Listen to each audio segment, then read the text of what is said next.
وصحبه أجمعين أما بعد ربي يسير ولا تعسر ربي آمين بالخير ربنا اشرح لنا صدورنا ويسر لنا أمورنا وأمور المسلمين واحلل عقدة من لساننا يفقهوا قولنا. قال المؤلف رحمه الله تعالى وأدام النفع بعلومه وبركاته ونفحاته ومداته وكراماته في الدارين آمين. Hamdulillah. Yarjumu dan merajam, artinya al-imamu au naibuhu, oleh imam atau naibnya imam. Apa maksud imam merajam? Enggak mungkin imam itu merajam karena dia sendiri. Maksudnya ayat mura, bahwa memerintahkan ia imam atau naibnya imam akan manusia. Untuk apa diperintahkan? Liyuhitu bihi, supaya mereka manusia meliputi, maknanya melempar dari segala penjuru, bihi dengannya yang berzina. Nah, sampai situ cuma saya hafal. Tolong kita belum hafal. Kalau antum baca sampai ke ujung bisa.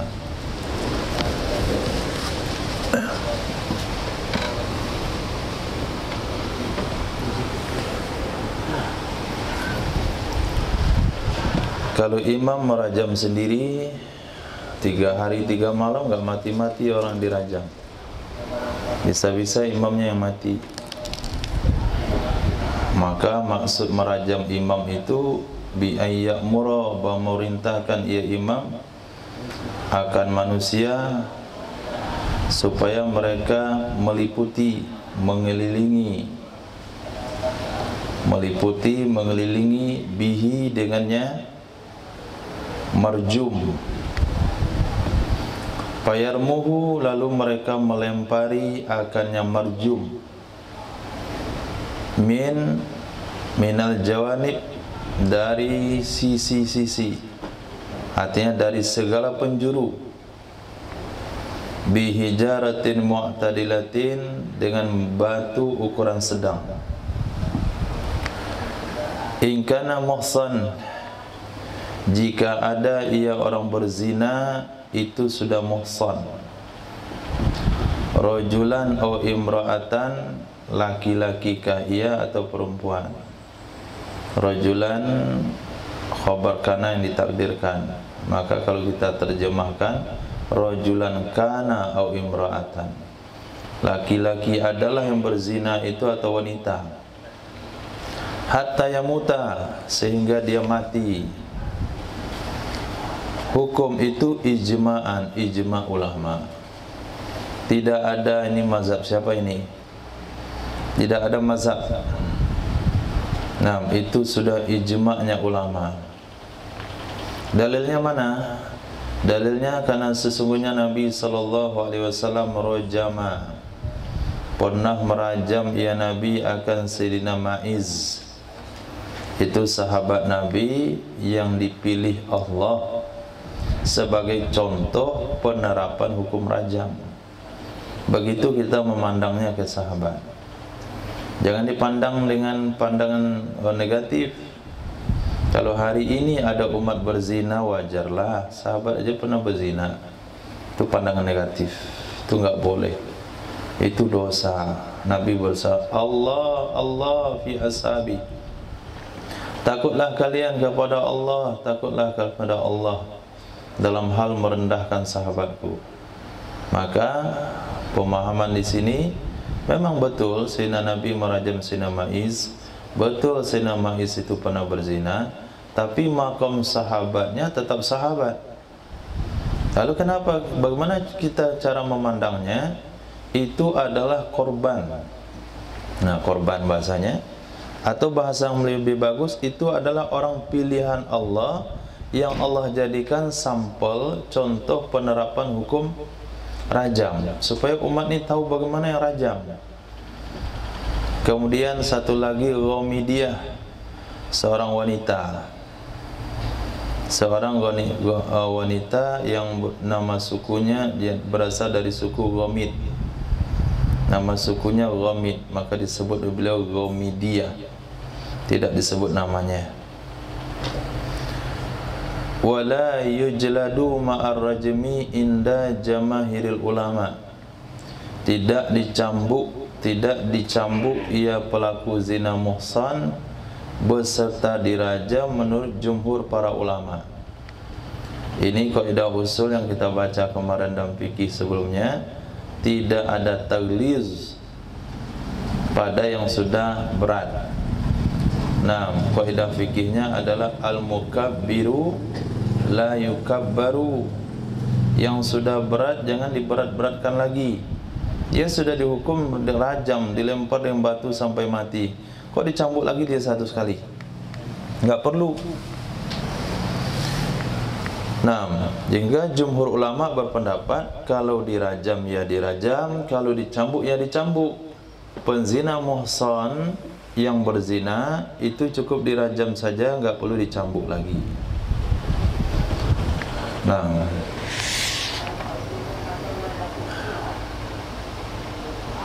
kalau hal ini dilakukan sekali saja, maka tidak akan ada orang berzina. Tapi karena tidak pernah dipraktekkan, maka banyak terjadi zina. Dan Nabi dalam hadis yang lain bersabda, satu hukum Allah yang diterapkan di muka bumi itu lebih baik daripada kesuburan yang didatangkan oleh hujan selama 7 tahun. Wa tu'radu alaihi taubatun, ditawarkan kepadanya penzina muhsan untuk bertaubat.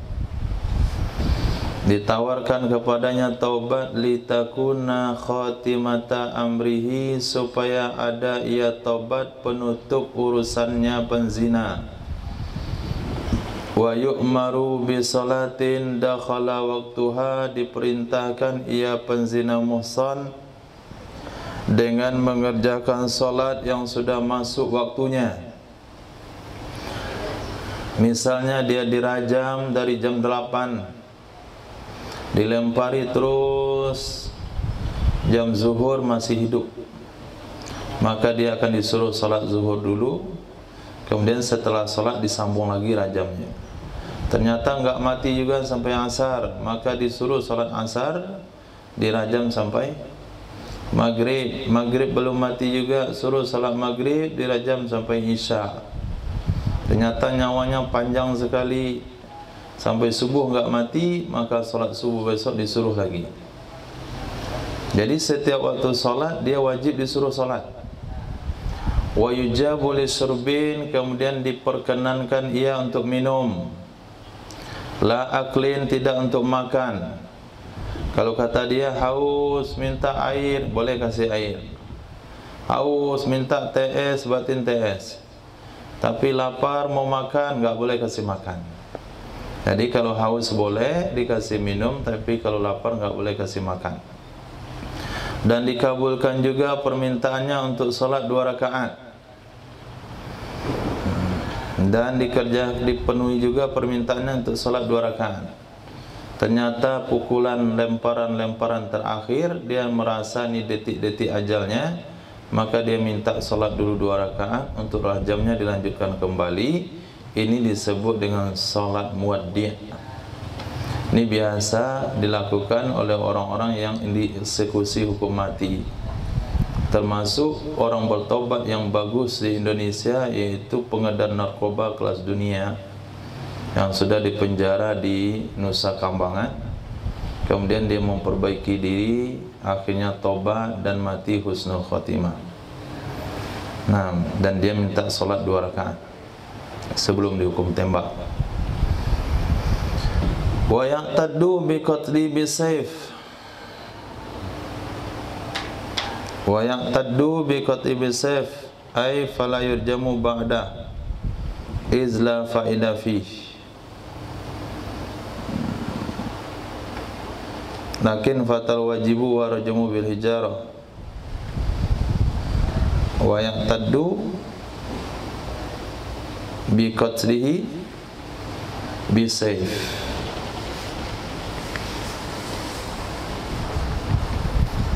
I'tadda yaqtaddu ay la yurjamu ba'da wa yaqtaddu bi qatlihi bi sayf. Dan melampaui batas ia seseorang dengan membunuhnya penzina muhsan dengan pedang. Dianggap sebuah kesalahan, apakah itu hakim atau naib hakim atau orang lain, kalau dia membunuhnya dengan pedang. Karena kalau membunuh dengan pedang itu tidak terlalu mengerikan dan tidak bisa diambil pelajaran dalam waktu yang panjang. Tapi kalau sekiranya dikubur di persimpangan, kemudian dipesan kerikil sebesar jempol kaki dengan satu pick up, kemudian ditumpuk di situ, kemudian disuruh masyarakat melemparinya semua, maka matinya akan pelan-pelan. Dan ini pelajaran yang panjang bagi orang yang hidup. Tapi kalau langsung dipenggal dengan pedang, itu cepat sekali. Dan orang yang melakukannya dianggap melampaui batas. Akan tetapi fatal wajib, hilanglah kesempatan yang wajib, yaitu rajam. Hilang kesempatan yang wajib, yaitu rajam. Artinya rajam enggak ada lagi. Kalau sudah dibunuh dengan pedang, maka tidak boleh lagi jenazahnya dilempari dengan batu. Khair. Kemarin kita bicara muhsan, barusan juga muhsan. Muhsanah belum menjelaskan siapa muhsan. Muhsan adalah mukallafun hurrun wati'a awuti'at bikubulin fi nikahin sahihin walau fi haidin. Muhsan itu adalah orangnya mukallaf, kemudian merdeka, wati'a yang telah pernah telah pernah jima, awuti'at atau pernah dijima, berarti itu wanita, dikubul di dalam nikah yang sah. Itu definisi muhsan. Muhsan adalah mukallaf yang merdeka, yang pernah jima atau dijima, dikubul dalam nikah yang sah, walaupun pada saat berhaid. Walaupun pada saat berhaid. Titik. Kalau demikian definisi muhsan, fala ihsana lisabiyin, itu disebut tafriq. Maka tidak ada istilah muhsan, tidak ada istilah ihsan pada anak-anak, karena tidak mukallaf.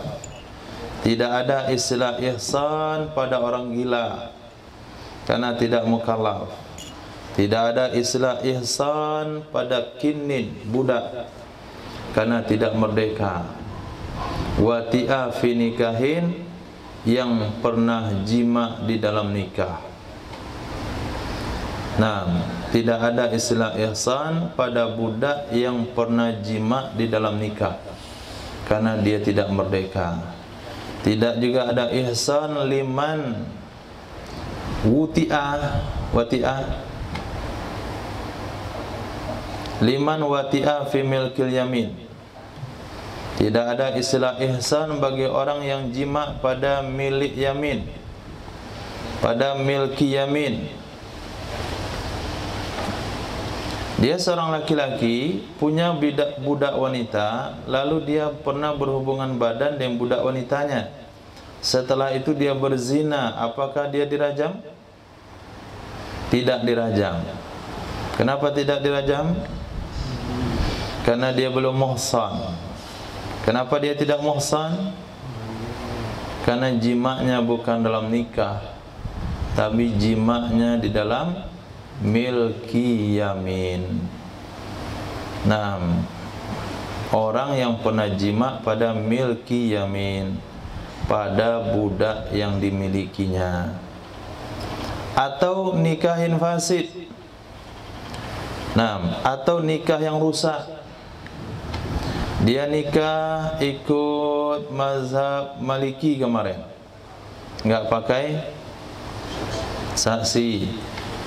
Atau ikut mazhab Hanafi, enggak pakai wali. Atau dia nikah ikut pendapat Az-Zahiri, enggak pakai wali, enggak pakai saksi. Atau dia nikah mut'ah. Atau dia nikah apalagi dengan wali yang tidak cukup syarat atau saksi yang tidak cukup syarat, yang secara kesimpulannya menurut pandangan syariat nikahnya fasid, lalu dia berzina, maka dia tidak kena hukum rajam. Nah, dia tidak kena hukum rajam. Semua yang tadi itu, sobi, majnun, budak, orang bergaul dalam menggauli budak wanitanya, atau menggauli wanita dalam nikah yang fasid, summa zana, kemudian dia berzina, naudzubillah, maka dia tidak kena hukum rajam. Titik. Wa ukhira wujuban rajamun ka qawadin liwad'i hamlin wa fatamin aw fitamin la limaradin yurjabur umin. Ditunda hukumnya wajib. Ukhira ditunda, ujuban hukumnya wajib. Rajamun hukum rajam. Rajmun hukum rajam sama dengan hukum qisas karena melahirkan kandungan. Karena melahirkan kandungan.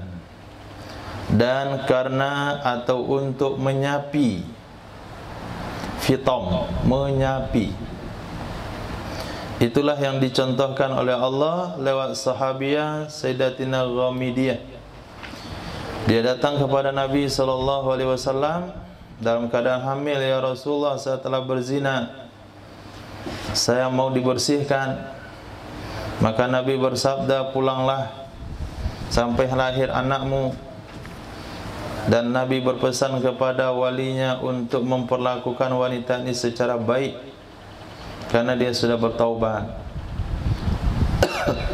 Selepas itu anaknya sudah lahir, dia datang lagi, ya Rasul, saya mau disucikan. Nabi bersabda, pulanglah, sapilah anakmu sampai dia makan sendiri.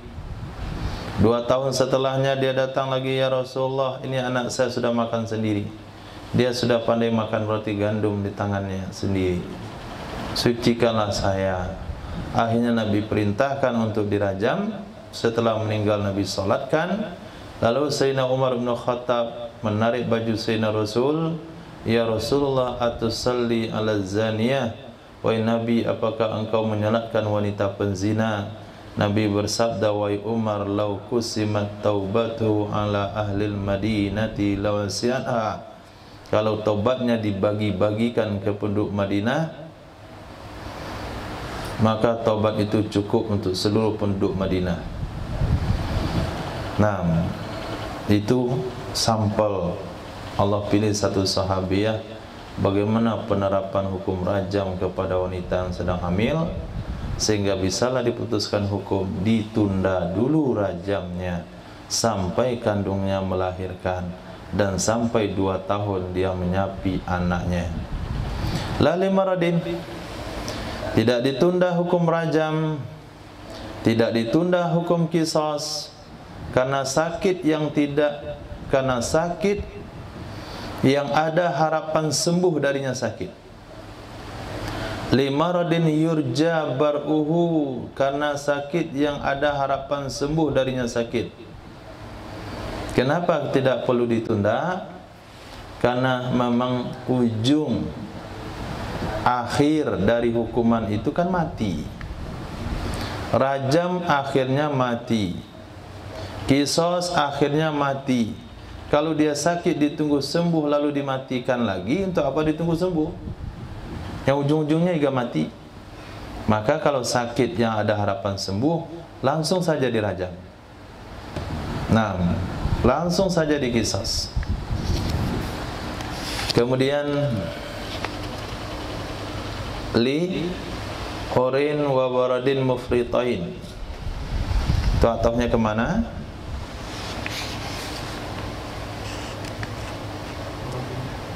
Ma'tufani ala maradin. Nah, diataf kedua-duanya kepada sakit. Kalau diataf kepada sakit artinya tidak boleh ditunda hukum rajam, tidak boleh ditunda hukum qisas karena panas, artinya karena cuaca panas dan cuaca dingin, mufritain yang ekstrim keduanya.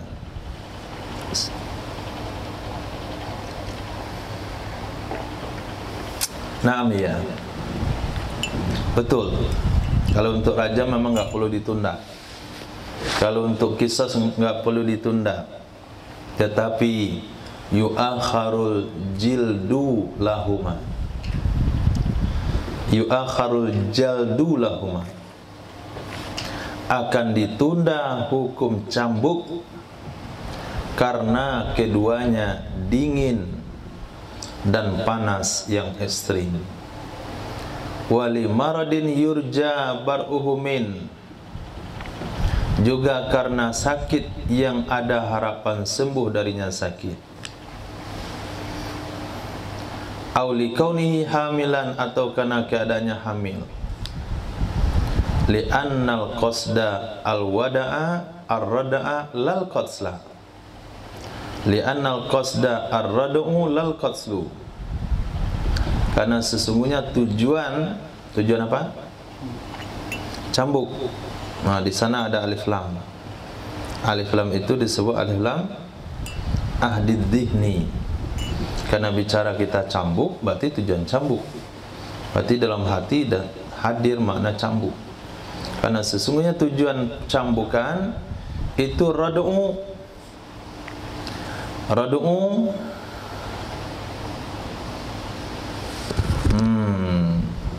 untuk memberikan sakit, untuk merasakan sakit, bukan untuk mematikan. Jadi kalau ada penzina masih muda, dia akan dicambuk 100 kali, tapi karena cuacanya ekstrim, terlalu dingin, kalau hukum cambuk dilaksanakan waktu itu akan berakhir dengan kematian.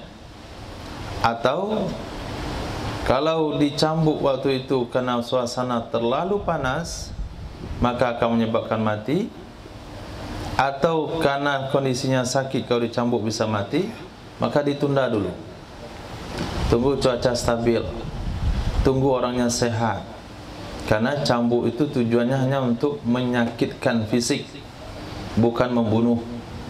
Kalau sekiranya dicambuk ketika musim panas, terlalu panas, itu bisa-bisa ujungnya mati. Nah, qisas sama rajam nggak perlu ditunggu-tunggu, karena tujuannya memang untuk dibunuh. Untuk apa ditunggu sembuh kalau memang tujuannya untuk dibunuh? Titik. Nah, itu aturan penerapan hukum. Sekarang aturan menetapkan tuduhan zina. Wa yasbutu zina bi iqrarin haqiqiyyin mufassilin nadhirin ma fi syahada walau bi isyarati akhrasa in fahimaha kullu ahadin walau marratan wala yusartu takarru arba'an khilafan li Abi Hanifah. Tetap sebuah hukum zina, tetap kasus zina dengan mengaku hakikiyin yang hakiki, mengaku yang hakiki, bukan mengaku hukmi tapi yang hakiki. Mufassilin yang menjelaskan,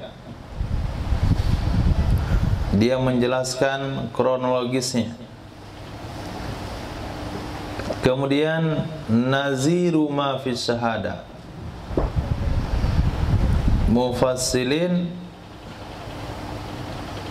Naziri ma fi syahada, bandingan sesuatu yang ada dalam saksi, menjelaskan bandingan sesuatu yang ada dalam kesaksian. Jadi apa yang perlu dijelaskan ketika mengaku itu sama dengan apa yang dijelaskan ketika seorang saksi memberikan pernyataan zina. Nanti akan dijelaskan di belakang. Walaupun mengakunya dengan isyarat orang bisu, walaupun pengakuan itu dengan isyarat orang bisu, in fahimaha kullu ahad, jika memahami akannya isyarat oleh setiap orang, jika memahami akannya isyarat oleh setiap orang. Tapi apabila seorang bisu memberikan sebuah isyarat, sebagian orang mengatakan tu berarti dia ngaku zina, sebagian bilang lain tidak, itu mengaku pacaran, sebagian bilang enggak, itu dia mengatakan dia udah kawin. Jadi isyaratnya sama, tapi orang menafsirkan beda-beda, maka tidak boleh dirajam. Seorang bisu memberikan isyarat di pengadilan, lalu ada dua orang mengatakan tu ngaku zina itu. Kata Pak Hakim, bunuh dia, dirajamlah sampai mati. Ketika pelajari isyarat itu, ternyata si bisu itu menginformasikan dia baru nikah. Akhirnya salah bunuh orang. Maka isyarat bisu yang bisa kita terima itu adalah pengakuan zina kullu ahad, kalau semua orang memahaminya begitu. Nah, itu syaratnya, in fahimaha kullu ahad, jika memahami isyarat tersebut oleh setiap individu, walau maratan, walaupun pengakuannya sekali. Nah, walaupun pengakuannya sekali. Sehingga ketika Sayyidina Ma'iz radhiyallahu an datang kepada Nabi SAW, dia katakan, ya Rasulullah, zanaitu, aku telah berzina. Maka Nabi memalingkan mukanya 90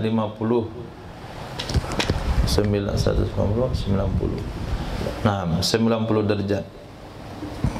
Kemudian Sayyidina Ma'iz datang lagi depan Nabi, ya Rasul, zanaitu. Nabi berputar lagi, ya Rasulullah, zanaitu. Pada kali keempat dia katakan zanaitu. Nabi bertanya, hal ta'lamu, apakah kamu sadar, apakah kamu tahu apa itu zina? Kata Sayyidina Ma'iz, tahu wahai Nabi, seperti ember yang dimasukkan ke dalam sumur, seperti kayu celak yang dimasukkan dalam botol celak, seperti kaki yang dimasukkan ke dalam sendal. Itu maknanya mufassil. Nah, ketika sudah mufassil, dia mampu menjelaskan apa itu zina, maka dia dirajam atau dicambuk, tergantung dengan orangnya. Tapi kalau dia katakan, saya sudah berzina, tahukah kamu berzina itu apa? Ya, berdua-duaan, motor-motoran kemana-mana, itu enggak berzina. Itu namanya zina tangan, itu namanya zina kaki, itu namanya zina mata. Kalau zina itu enggak sampai hukum rajam. Oh, berarti apa caranya itu? Tobat saja. Berarti dia enggak zina, tapi dia menganggap sudah zina. Maka perlu mufassil. Nah, dengan pengakuan yang hakiki, bukan pengakuan hukmi, maka perlu dijelaskan, perlu dia jelaskan betul enggak berzina yang hakiki atau berzina yang hukmi. Karena Nabi bersabda, setiap orang itu pasti terlibat dengan zina. Zina mata dengan melihat, zina tangan dengan menjangkau, zina apalagi Nabi sabdakan hadis itu, zina kaki, zina mata, zina hidung, zina telinga. Itu zina hukmi. Nah, bukan zina hakiki. Nah, tidak disyaratkan berulang-ulangnya mengaku 4 kali. Tidak disyaratkan mengulang-ulanginya mengaku 4 kali. Cukup sekali dia mengaku berzina, langsung kita tanya, bagaimana bentuk zina yang kamu maksudkan? Kalau persis seperti zina yang dikatakan zina, maka dia akan dihukum. Kalau tidak, enggak jadi, akan ditakzir saja. Inilah bagi Imam Abu Hanifah. Kata Imam Abu Hanifah, dia disuruh ngaku 4 kali. Kalau sekali belum. 1. Itu cara pertama, memastikan terjadinya kasus. Yang menjelaskan ia saksi bizikril mazniyi biha, dengan menyebutkan yang dizinai dengannya, yaitu wanita. Dengan menyebutkan mazniyi biha, yang dizinai dengannya, yaitu wanita yang dizinai. Kemudian kaifiyatil idkhal, bagaimana cara memasukkannya. Wa makanihi, dan tempatnya. Wa waqtihi, dan waktunya. Contoh, aku enggak mengerti bagaimana caranya. Musannaf contohkan, asyhadu, aku bersaksi, annahu, sesungguhnya fulan, adkhala, ia telah memasukkan, hasyafatahu, akan hasyafat, fi farji fulanatin, pada farad si fulana, bimahalli kaza, di tempat itu, waqta kaza, pada waktu itu, ala sabili zina, dengan jalan zina. Tapi ketika satu saksi mengatakan, wahai hakim, si fulan telah berzina dengan fulanah, kenapa kamu bilang begitu? Kami pergoki dia di kamar berdua. Bisa? Tidak. Tidak boleh. Itu dikatakan zina. Harus saksi zina betul-betul melihat si laki-laki memasukkan hasyafahnya ke dalam farad si fulanah tersebut. Itu baru dikatakan saksi zina. Kalau tidak, berarti tuduhan zina tanpa bukti. Itu baru prasangka.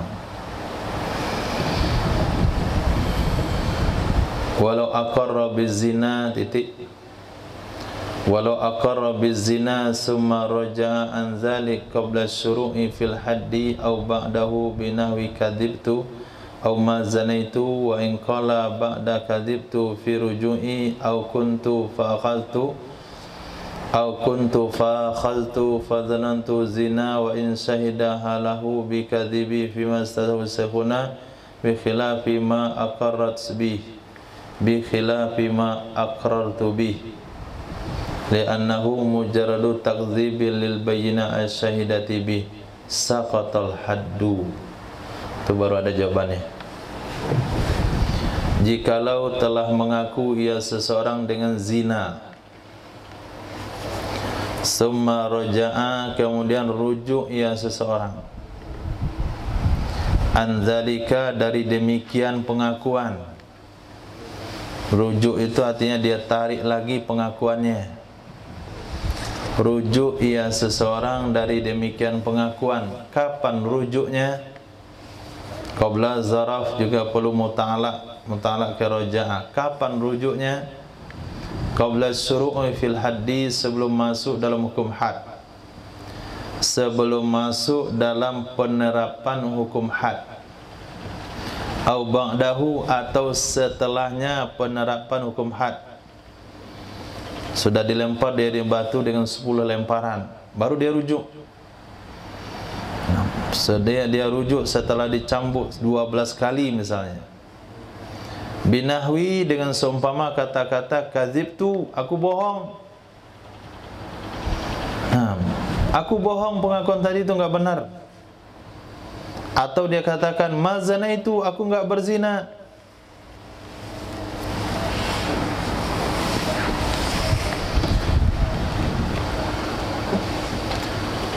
Wa in qala ba'du, kazibtu fi ruju'i. Nah, walaupun berkata ia seseorang setelahnya, aku bohong dalam rujukku. Nah, walaupun dia katakan aku bohong dalam rujukku. Tadi dia ngaku berzina. Lepas tu aku rujuk dari pengakuan. Setelah itu dia ngomong lagi, aku bohong dalam rujukku. Ini ngomong kali ketiga kali.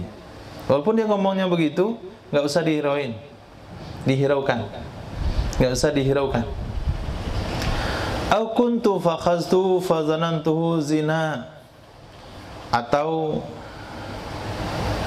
ini atau rujuk ya, atau kepada bentuk-bentuk rujuk. Tadi apa? Kazibtu, atau mazana itu, atau adalah aku fakhaztu, aku hanya berpaha-paha saja. Fakhaztu, aku hanya bersentuhan paha dengan paha. Fazanantu zina, lalu aku nganggapnya zina. Wa in syahida haluhu bikadzibih, walaupun membuktikan oleh keadaannya seseorang dengan bohongnya, walaupun membuktikan oleh keadaan orang itu dengan bohongnya. Kalau kita lihat keadaan dia ngomong itu, kita nggak percaya.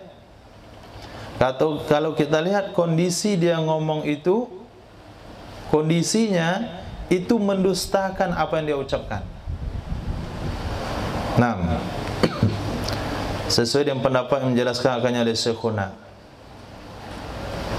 bi khilafi, dengan sebalik kata-kata ma aqrartu bih, aku tidak pernah mengaku dan zina. Ma aqrartu bih, aku tidak pernah mengaku dan zina. Kalau itu yang dia katakan, nggak diterima. Kenapa? Li'annahu mujarradu takdzibin, itu hanya semata-mata bohong. Lil bayyinati syahidati bih, bagi kesaksian yang memberi kesaksian dengannya. Niscaya, jawab, saqatal haddu, gugurlah hukum had. Nah, gugurlah hukum had. Untuk kita simpulkan, ada 3 kejadian. Ada 3 kejadian. Kalau dia lakukan 3 kejadian ini, maka orang mengaku berzina, hukumannya gugur. 1, dia katakan, aku bohong dalam pengakuan saya tadi. Saya bohong dalam pengakuan saya tadi.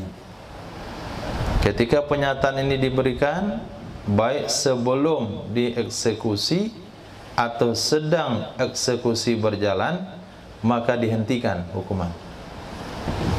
Yang kedua, dia katakan mazana itu, aku nggak berzina, aku nggak berzina. Maka pada saat itu dihentikanlah mencambuknya. Kalau dia dirajam, dihentikan melontarnya dengan batu. Ketika dihentikan melontarnya dengan batu, dia bebas. Kemudian dia tertawa-tertawa, kata dia, ma kazibtu fi ruju'i, aku bohong dalam rujuk aku tadi.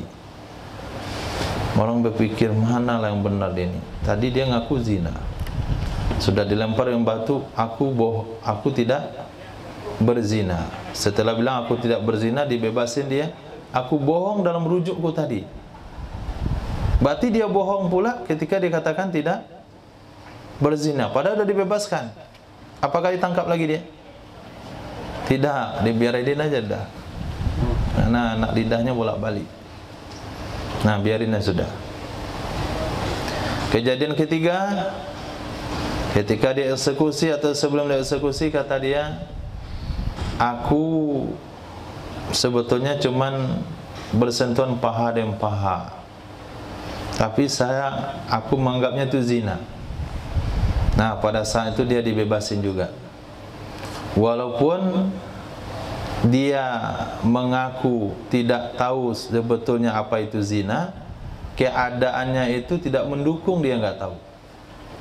Betul-betul tidak mendukung.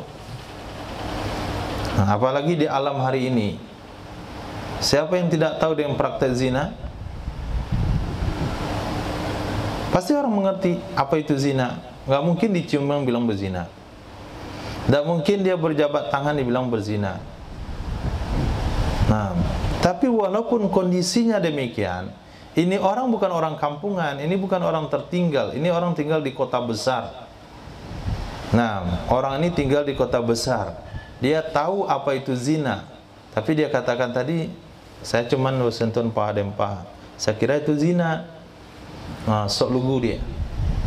Nah, walaupun ada kemungkinan lugu-luguan, tetap aja dia dibebaskan. Kenapa?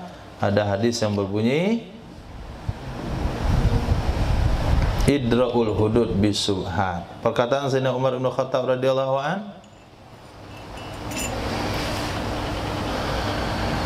jika pemimpin tersalah dalam memberi maaf, itu justru lebih baik daripada tersalah dalam menerapkan hukum.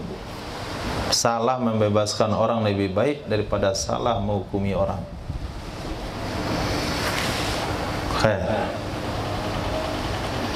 Lain halnya kejadian yang keempat yang tidak diterima pengakuannya, saya nggak ngaku. Tadi dia bilang dia ngaku, setelah dirajam dikatakan saya nggak pernah mengaku. Kalau itu terusin aja. Kenapa? Karena udah banyak saksi yang menyatakan dia mengaku. Berarti dia cuma semata-mata mendustakan kesaksian yang menyaksikan dengannya pengakuan. Kata dia, saya tidak ada mengaku. Enggak mengaku mana? Hakim dah dengar tadi, saksi dah dengar, orang ramai dah dengar kamu mengaku. Lalu kamu bilang kamu tidak mengaku, tuh bohong. Lempar aja terus. Nah, tuh rujuknya nggak ngerti dia cara rujuk itu. Berarti nggak lengkap belajar fikihnya. Nah, maka kalau orang maling belajar fikih, dia nggak potong tangan. Nah.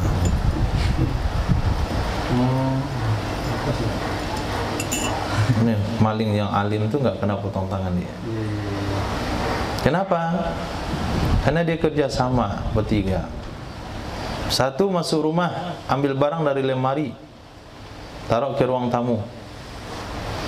Apakah dia nggak mencuri? Tidak. Selepas itu maling kedua ambil barang ruang tamu, taruh ke halaman. Dia mencuri? Tidak juga. Maling ketiga ambil di halaman, baru dibawa kabur. Apakah dia mencuri? Mencuri. Apakah dipotong tangan? Tidak. Kata dia, saya tidak mencuri di tempat penyimpanan yang layak. Saya curi emas ini di halaman rumah. Nah, saya kan kena potong tangan. Yang ngeluarin dari kamar ke ruang tamu kawan saya. Dia kan dipotong tangannya karena dia nggak mencuri, cuma memindahkan barang. Nah, yang kedua juga nggak potong tangan, dia cuma memindahkan di ruang tamu ke halaman. Yang mencuri itu yang ketiga. Tapi dia nggak dipotong tangan karena dia mencuri bukan di penyimpanan yang layak. Bebas hukumnya. Maka hati-hati kalau maling belajar fikih. Nah, itu juga ternyata penyebabnya di Indonesia ini. Kenapa pakar hukum tidak bisa dijerat oleh hukum? Hah? Karena dia yang buat hukum. Nah, begitu juga pakar hukum dalam bidang agama, dia tidak bisa kena hukum.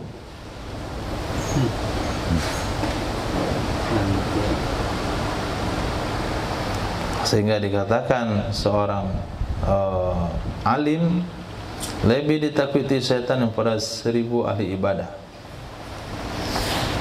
Nah, kenapa pendosa-pendosanya seorang alim, dia tahu jalan taubat bagaimana.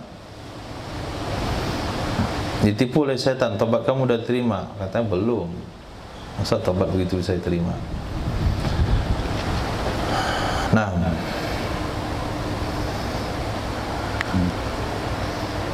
dalilnya, kenapa orang dibilang apa namanya? Saya tidak berzina, saya cuman bohong dalam pengakuan saya, gugur hukum had.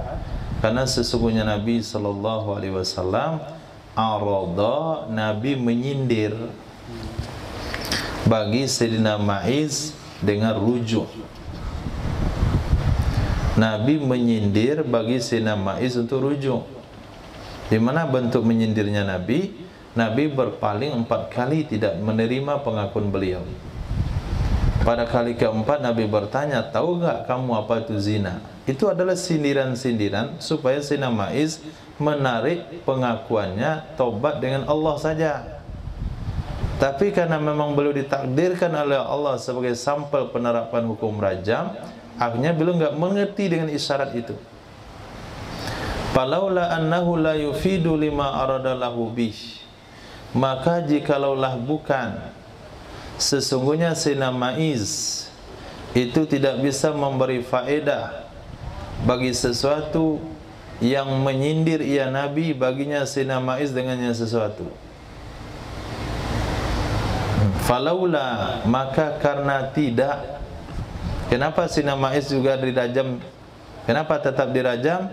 Falaula, maka jikalau bukan karena sesungguhnya Sayyidina Ma'iz tidak bisa mengambil faedah, tidak bisa menangkap sinyal bagi sesuatu yang Nabi telah sindir baginya dan sesuatu itu. Itu sebabnya beliau dirajam. Kalaulah beliau bisa menangkap sinyal Nabi, tentu beliau enggak akan dirajam. Apa maksud Nabi menolak-nolak begitu? Apa maksud Nabi menanyakan kepada saya, apakah tahu kamu hakikat zina itu apa? Kalau Sayyidina Ma'iz paham dengan maksud Nabi pada saat itu, tentu beliau akan rujuk dari pengakuannya. Tapi karena tidak menangkap sinyalnya, maka beliau tetap belum mengaku. Kalau betul-betul sudah mengaku seperti itu, hukum harus diterapkan. Nah, dari sanalah diambil hukum oleh ulama, sunnah lahur rujuk. Disunahkan baginya orang yang mengaku berzina untuk rujuk. Nah, sunnah untuk rujuk.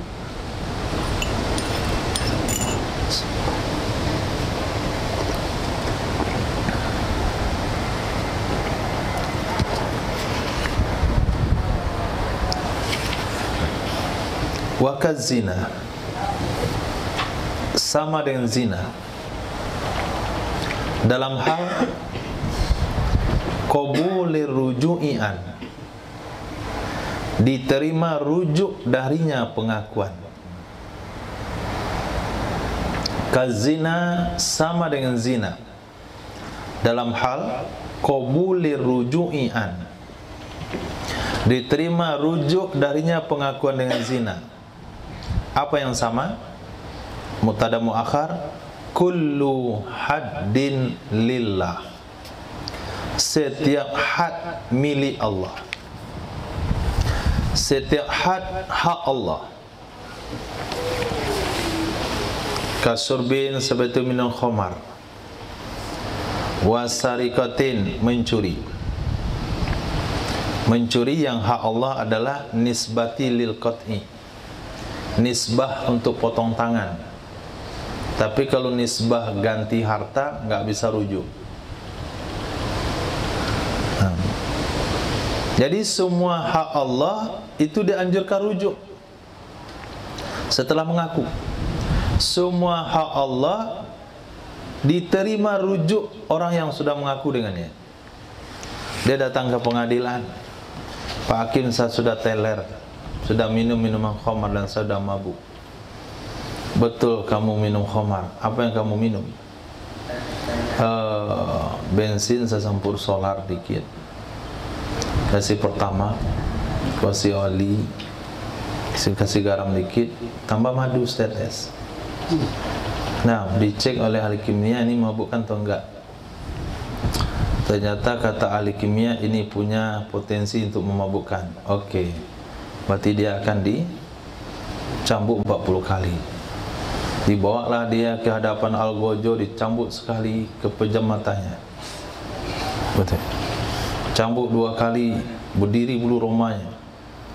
Cambuk 3 kali, berdiri rambutnya. Kata dia, saya enggak mabuk. Ya sudah, bebasin. Nah, Saya bohong dalam pengakuan saya bukan minum oli kemasukan ke motor. Saya anggapnya masuk mulut, ternyata dalam tangki motor. Ya sudah, dibebasi. Nah, begitu juga dalam hukum-hukuman yang sifatnya adalah hak Allah. Begitu juga mencuri. Dia ngaku telah mencuri. Ini dalam bab pengakuan yang ada rujuk ya. Dalam saksi nggak bisa rujuk-rujuk. Nah, dalam bab pengakuan, dia mengaku telah mencuri, nilainya 2,5 gram, 1/4 dinar, 1/4 dinar. 1 dinar 2,5 gram. 1/4-nya berarti 1/4 tambah 1/8, 1/16, 1/2, 1/4, 1/16, 1/2, 1/4, 1/8. Jadi setengah 1/8 gram. Nggak sampai 1 gram emas. Itu nisab pencuri. Nilai-nilai 800.000, 750.000. Jadi mencuri senilai 750.000, maka orang itu sudah potong tangan. Dia mengaku telah mencuri harta si fulan 1 juta rupiah. Saya mengaku telah mencuri uang fulan 1 juta rupiah. Kemudian dibawalah dia ke pengadilan. Sudah disiapkan tali, diikat tangannya, dipisahkan dengan pergelangan tangan. Sudah berjarak itu, tinggal dipotong saja. Nah, diturunkan pisau pemotong kertas tuh. Nah, dia katakan tidak apa nih, saya nggak mencuri. Bebas dia dipotong tangan, tapi tetap bayar 1 juta ke orang yang dibilang dia telah mencuri darinya. Itu maknanya diterima rujuk pada hak Allah, seperti mencuri nisbah ke potong, nisbah ke hukum potong tangan, bukan nisbah bayar. Kalau bayar 1 juta itu hak manusia, itu nggak bisa rujuk. Nah, sehingga kalau yang punya uang betul-betul memang dia mencuri uang orang tersebut 1 juta, kata yang punya uang, saya maafin dia dari pencurian itu, nggak usahlah dipotong tangannya, kata orang itu. Maka maafnya itu tidak memberi pengaruh kepada potong tangan. Maaf itu hanya berpengaruh tidak wajib bayar 1 juta yang sudah dicuri. Kalau potong tangan tidak bisa dimaafin, karena dalam mencuri itu tergabung di sana hak Allah dan tergabung hak manusia.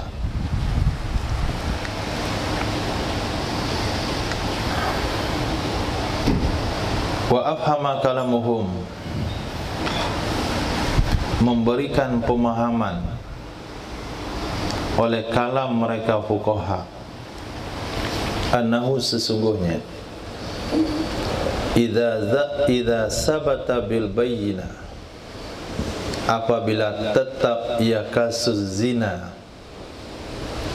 apabila tetap ia kasus zina, bil bayyinah dengan saksi, la yatatarraqa ilaihi rujuk, maka tidak datang kepadanya oleh rujuk.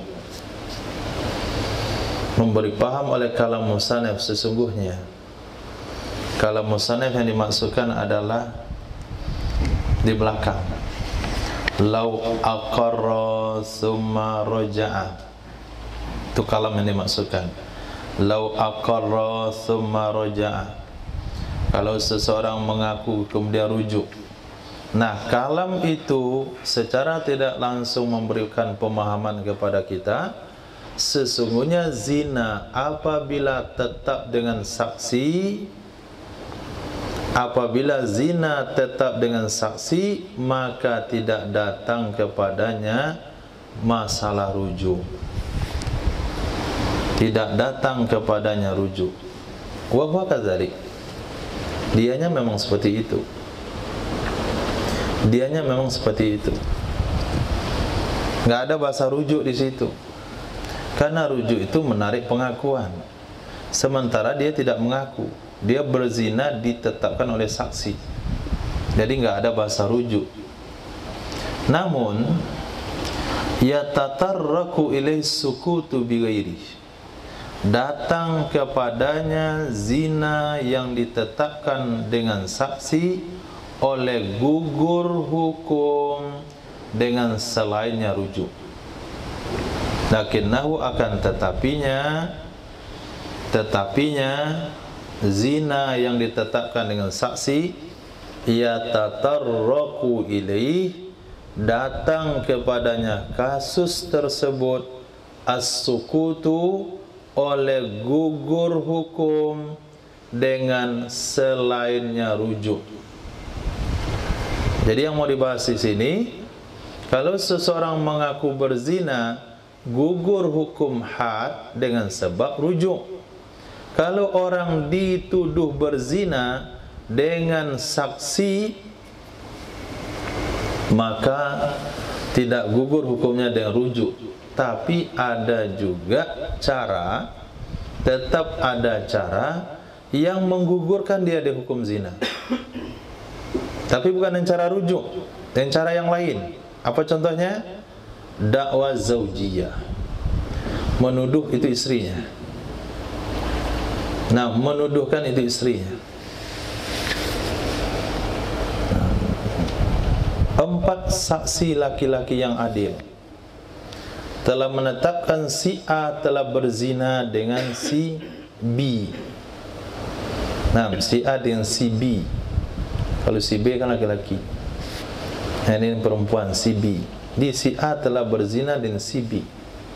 4 orang saksi laki-laki.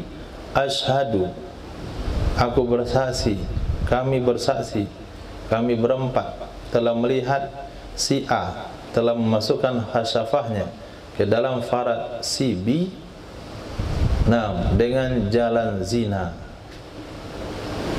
Lalu kata si A, kamu nggak nanya-nanya, nuduh-nuduh langsung.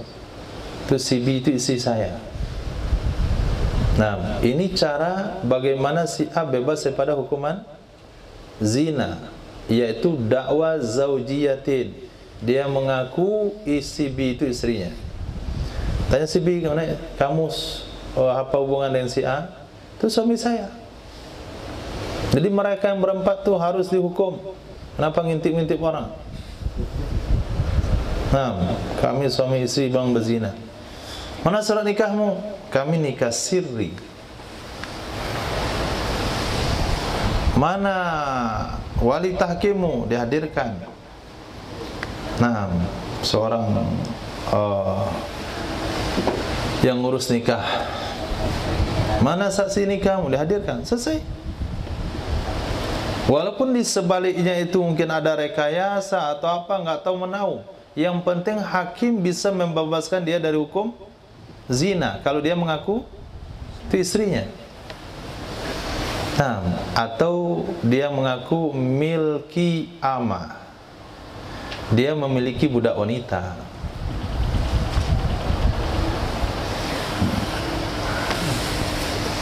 Itu bukan zina saya, istri kamu bukan, itu budak saya. Nah, budak saya itu kan nggak ada masalah kan menggawili budak? Iya, nggak masalah. Apa saya dipanggil-panggil? Kenapa bilang berzina? Saya kaget juga bilang berzina. Saya kira ya juga, padahal budak saya. Nah, mencora dia. Nah, kata wanita itu daripada hukum mati, daripada dicambuk, iya saya budaknya. Selesai. Mana sertifikat budakmu? Kami beli nggak pakai sertifikat. Beli sama kawan nggak beli sertifikat. Nah, aman, pulanglah kalian, aman. Nah, itu cara bisa. Atau caranya yang lain lagi, zani kauniyah halilah, mendakwakan, menduga keadaannya wanita itu istrinya. Nah, itu siapa? Istri kamu bukan, budak kamu bukan. Tapi saya mengira tadi malam itu istri saya lah dia. Jadi dia menuduhkan watak subhat. Maka bebas juga dia dari kasus dari hukum zina. Nah, bagi hakim, kalau sudah ada dakwaan-dakwaan seperti ini, disunahkan bagi hakim untuk tidak menerapkan hukum. Nah, karena ada syubhat. Dan hakim tidak wajib menelusuri sampai ke akar-akarnya. Tidak wajib. Itu kamu mengira istri kamu. Memang istri kamu di mana? Kok sampai Padang? Bagaimana kamu mengira istri kamu ada di Padang? Kan debat jadinya. Akhirnya nggak bisa jawab, kan hukum lagi dia. Nah, daripada menghukum-hukum orang, mendingan di rumah aja dari awal udah. Nah, saya menganggap itu istri saya, selesai. Kecuali memang semua orang tahu dia belum beristri. Nah, lalu dianggap istri dia, itu perlu dihukum. Titik. Habis satu bab. Had zina. Masuk ke had qazaf. Wasaniha haddul qazfi. Yang keduanya dari bab had-had, yang keduanya dari had-had. Had itu artinya satu hukum yang ditetapkan oleh syara, batasan-batasannya, yaitu haddul qadzaf, had menuduh berzina. Wa huwa minas sab'il mubiqat, dan dianya menuduh berzina termasuk 7 dari dosa yang membinasakan. Nabi bersabda, ijtanibu sab'al mubiqat, hindari oleh kalian 7 dosa yang membinasakan. Nah, di antaranya adalah menuduh wanita baik-baik. Nah, walaupun dalam hadis itu disebutkan wanita baik-baik, sebetulnya menuduh wanita dan laki-laki berzina. Kenapa disebut wanita dalam hadis? Karena identik tuduhan zina itu ke wanita.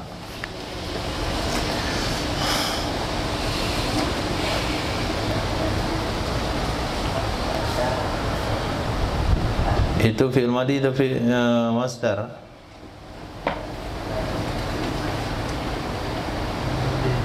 Fi'il madhi. Hudda. Wahudda, wahadda. Kita antum hudda. Nah, bina majhul. Oke. Kalau hadda, qazifan ya. Harus qazifan, ni qazifun. Wahudda qazifun, akan dihad, akan dihukum. Qazifun, orang yang menuduh berzina. Mukallafun, yang mukallaf orangnya. Mukhtarun, keinginan sendiri. Multazimun lil ahkam, yang melazimi bagi hukum. Orang yang melazimi bagi hukum. Alimun bit tahrim, yang tahu dengan hukum haram. Siapa yang dituduh berzina? Maf'ul dari qadzifin. Muhsanan, akan muhsan. Muhsanan, akan muhsan. Nah, tadi apa muhsan?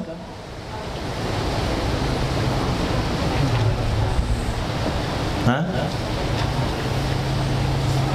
Coba baca definisi muhsan yang tadi.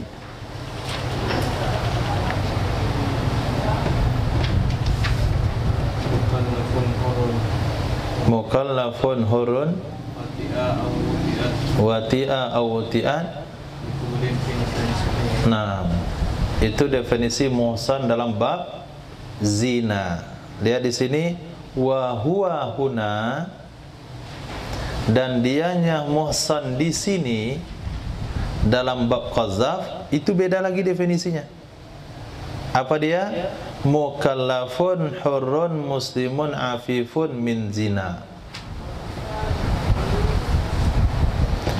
Orang mukallaf yang merdeka, yang muslim, yang terjaga dirinya dari zina. dan terjaga dari wad'i duburi halilati, menggauli dubur istrinya. Itu muhsan di sini. Maka ketika ditanya, ketika dibahas tentang muhsan, maka pastikan dulu bab apa. Kalau muhsan dalam bab zina, artinya orang baligh, berakal, merdeka, pernah berhubungan dalam nikah yang sah. Itulah bab zina. Dalam bab qazaf enggak ada urusan dia pernah berhubungan atau tidak berhubungan. Maka orang yang belum nikah dalam bab qazaf muhsan. Nah, yang penting dia mukallaf. Nah, mukallaf, merdeka, muslim dan afif, terselamat harga dirinya, terselamat nama baiknya dari kasus zina dan kasus menggauli istri dari dubur. Tapi kalau dia muda, kemudian belum nikah, tapi sudah pernah dituduh zina, sudah pernah dicambuk zina tahun lalu, lalu kita tuduh dia berzina sekarang, kita nggak dicambuk. Nah, kita ditakzir. Kenapa kita nggak dicambuk? Karena dia tidak muhsan. Nama baiknya sudah tercemar dalam kasus zina. Nama baiknya sudah tercemar dalam kasus zina dan tercemar dalam kasus menggauli istri dari dubur. Oke, diulang kembali. Di hukum had, orang yang menuduh berzina, orang yang menuduhnya itu mukallaf, keinginan sendiri, bisa ditetapkan hukum, dan hukumnya haram. Yang dia tuduh itu adalah muhsan, orang yang mukallaf, orang merdeka, yang muslim, yang harga dirinya tidak pernah tercemar pada kasus zina. Berapa kali dihukum? Samanina jaldatan, sebanyak 80 cambuk. Nah, 80 kali cambuk. In kanal qazifu hurran, jika adalah yang menuduh berzina itu orangnya merdeka. Orang yang menuduh itu merdeka. Bismillah. Wa illa, jika tidak, jika yang menuduh itu budak, maka dicambuk 40 kali. Jadi hukuman budak setengah hukuman orang merdeka. Wa yahsulul qazafu,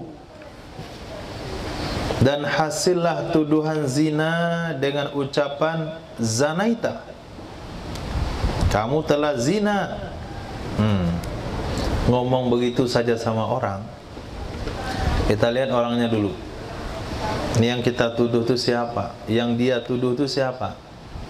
Oh, ternyata orang baik-baik. Maka yang nuduh dicambuk 80 kali. Termasuk kasus yang pernah terjadi di Indonesia, yaitu yang menuduh Kiai Haji Zainuddin MZ. Maka yang menuduh wanita yang ngaku-ngaku juga harus dicambuk. Kemarin, akhir-akhir kemarin, ada orang yang diselamatkan oleh salah seorang ustaz terkenal di Malaysia. Diselamatkan dia, diberi dia fasilitas, dibawa ke Malaysia, pulang ke Indonesia, dibuat fitnah. Maka orang itu juga harus dicambuk. Kenapa? Yang dituduh adalah seorang muhsan, orang yang harga dirinya terjaga dalam kasus itu. Atau ucapan dia ya zani, atau ucapan dia ya mukhannas, hai bencong. Maka yang bilang hai bencong itu udah dicambuk 80 kali. Atau dia ucapan lutta, lutta, kamu berbuat homo. Dia bilang sama kawannya, kamu buat homo. maka yang bilang kamu itu dicambuk. La tobik fulanun, telah homo denganmu oleh si fulan. Ya la'id, wahai homo. Ya luti, sama itu artinya. Begitu juga ya kohba. Ya kohba, itu untuk wanita. Wahai kohba, ke bahasa kita pelacur.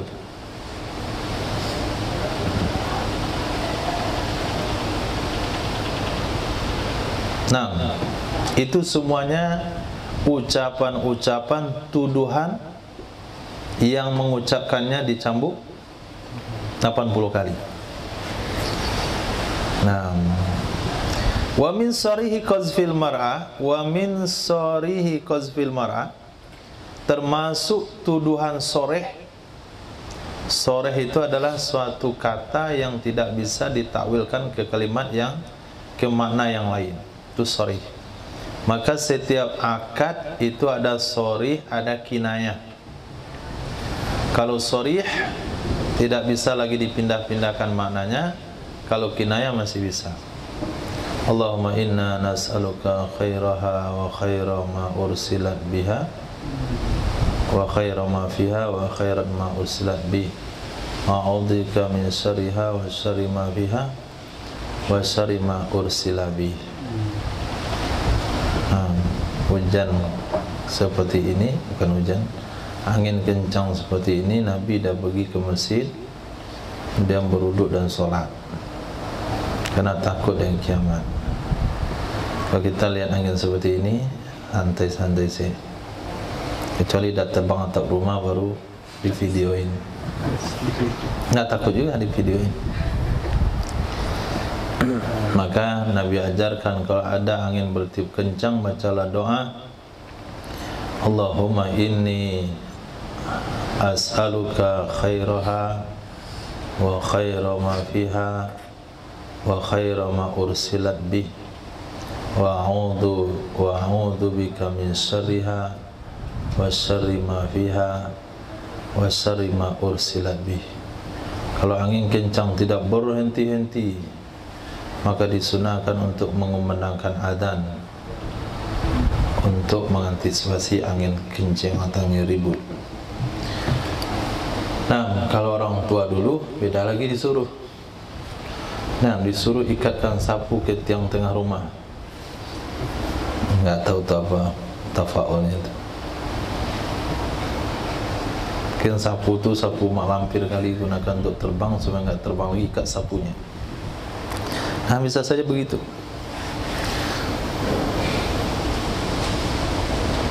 Nah, jadi di antara soreh menuduh wanita berzina, ayakula libniha, bahwa berkata ia seseorang kepada putranya wanita, min Zaidin, dari si Zaid, putranya wanita dari ayahnya namanya si Zaid, contoh. Lalu dikatakan lasta benah, kamu bukan anak si Zaid. Itu berarti si yang ngomong ini sudah nuduh mak anak itu berzina.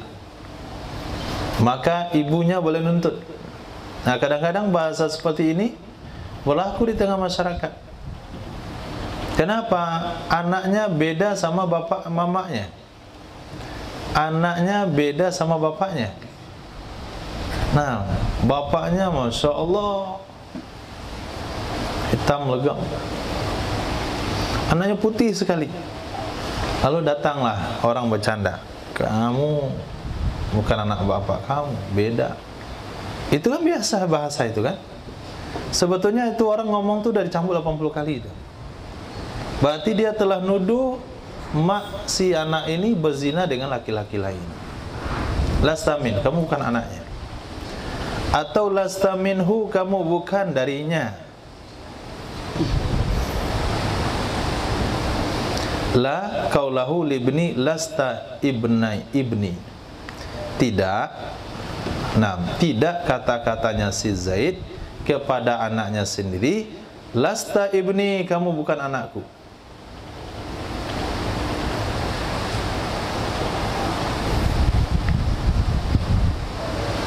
Nah, la tidak termasuk kata-kata daripada bapa atau kata-kata dari si Zaid kepada anaknya sendiri, kamu bukan anakku. Kalau itu enggak termasuk sharih, itu kinayah. Nah, itu termasuk kinayah. Kenapa kinayah? Karena bisa saja seorang ayah ngomong seperti itu kepada anaknya karena tidak puas yang perangai anaknya. Nah, kamu bukan anak saya. Berangkai di siku. Tahu kan sharih itu? Itu mungkin marah. Bisa kita takwilkan kepada marah. Tapi kalau orang lain yang ngomong, maka itu tuduhan zina. Tapi kalau bapaknya yang ngomong ke anaknya, kamu bukan anak aku, itu tidak sharih menuduh ibunya berzina. Nah, ibunya gak usah ngamuk-ngamuk juga. Nanti ibunya pula marah sama suami. Apa maksud kamu? Kamu nuduh saya berzina ya? Biarin aja lah, tuh bapak sama anak dia sedang mendidik anaknya. Ibu aja sibuk aja di dapur, nggak isi ikut campur. Titik. Walau qala liwaladih, jikalau seseorang berkata ke anaknya atau kepada anak orang lain, wahai anak zina, kalau David itu bahasanya kana qazfan li ummi, adalah kata-kata itu tuduhan zina ke maknya.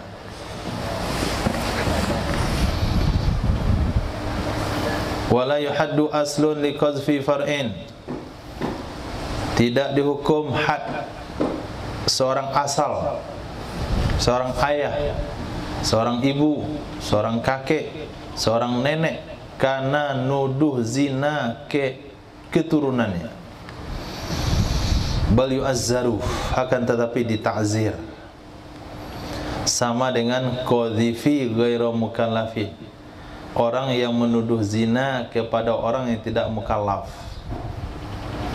Orang yang menuduh zina kepada orang yang tidak mukallaf, dia tuduhan yang berzina itu anak SD kelas 1, usia 7 tahun. Kamu zina ya? Maka bapak-bapak yang ngomong itu dia ditakzir saja. Atau dia tuduh zina kayak orang gila. Atau dia tuduh zina kepada pelacur. Memang pelacur, kegiatan dia apa namanya, profesinya. Nah, profesinya memang pelacur. Lalu dibilang wahai pelacur, ya memang pelacur dia. Maka yang memanggil wahai pelacur kepada pelacur, maka tidak dihukum had, tapi ditakzir. Kenapa ditakzir? Karena dia mempermalukan orang. Hukum had tidak. Karena syaratnya yang di had itu adalah kalau kita tuduh muhsan. Titik.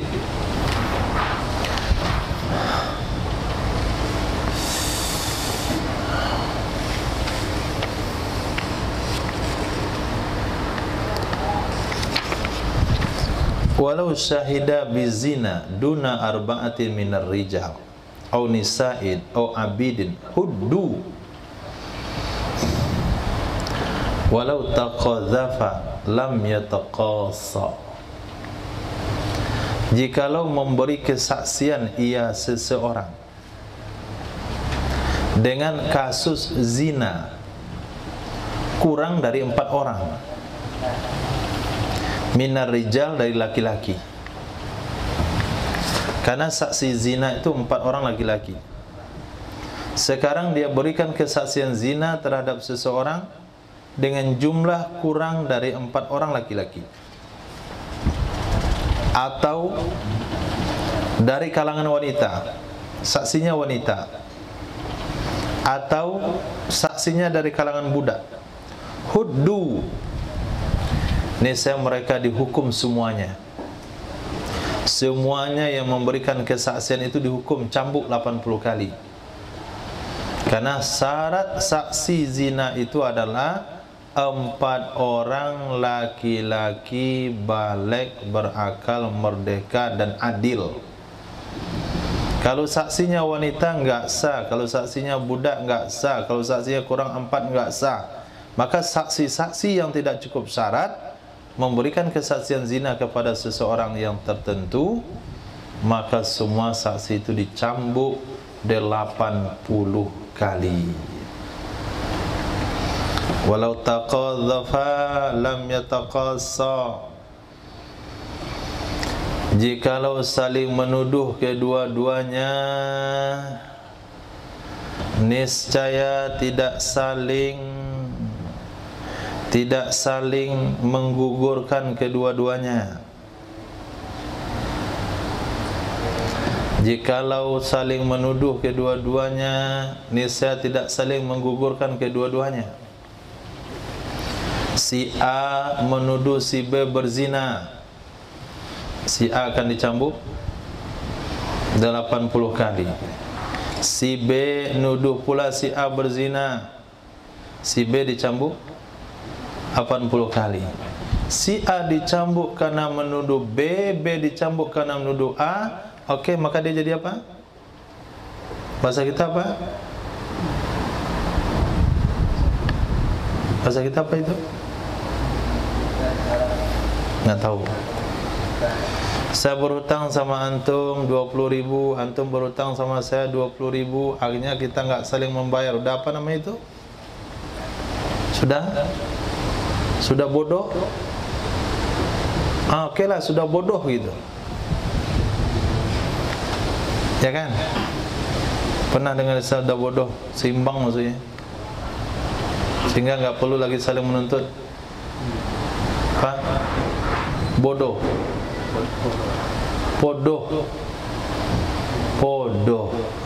Itu arti yataqassa.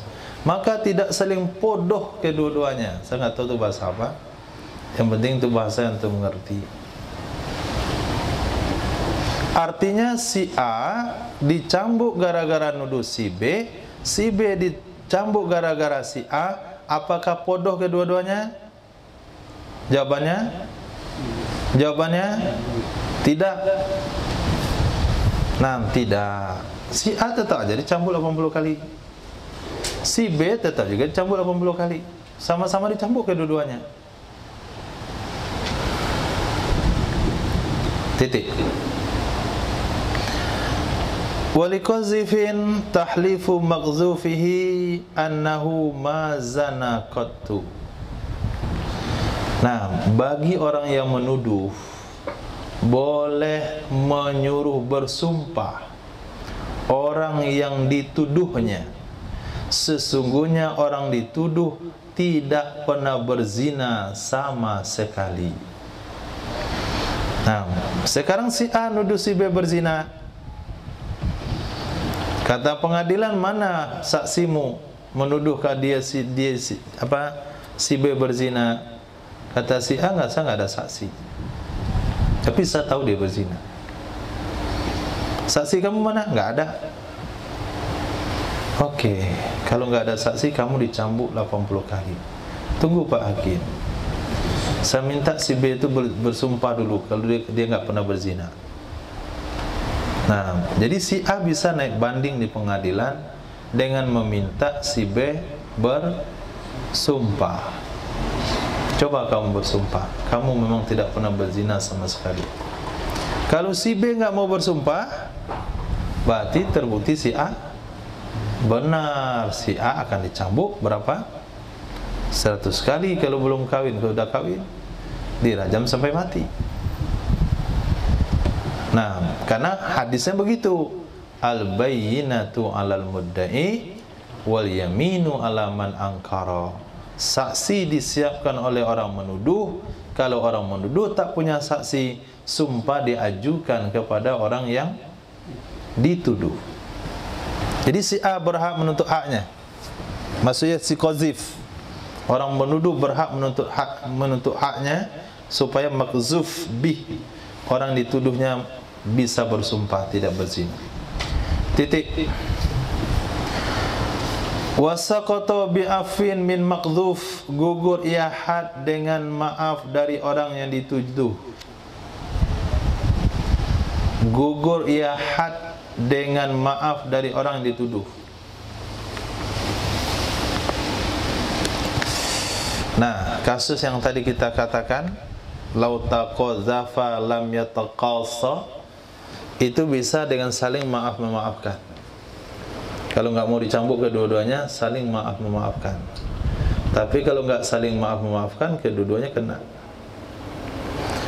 Kenapa bisa dimaafkan? Had bisa gugur dengan dimaafkan oleh orang yang dituduh, karena qadzaf itu termasuk hak adamiyin.